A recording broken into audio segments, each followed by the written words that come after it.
2 weeks na nga tong video na to at ngayon ko lang na-edit. Hello, Sunshines! Ito yung karugtong na video nung pinost ko tungkol sa Valentine's date namin ni Daddy JR. Nung pauwi na nga kasi kami, biglang nagkayayaan kami magkakaibigan na maggala. Tamang chill nga lang talaga yung plano namin kaya perfect tong napuntahan namin. Super Instagrammable and very aesthetic dito mga mi. Oh, not sponsored to ha. Baka naman, huy!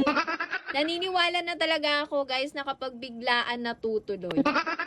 Sila nga pala yung mga ka-work ko before sa Concentrix. Tapos ngayon, may mga kanya-kanyang family na kami. Uy, ang bilis naman ng panahon. Naisama nila si Baby Tristan kasi nakasasakyan sila. At kami naman ni Daddy JR ay nakamotor. Kaya hindi din namin maisama si Skyler kapag umaalis kami. Tamang kwentuhan lang din kami. At itong si Daddy JR super pagod nakaka-drive. Kaya naman nananahimik na siya sa tabi. Pagtapos naman din namin kumain ay umuwi na din kami. Pero syempre, nagplano kami na magkita-kita after a week. And finally, guys, natuloy na siya.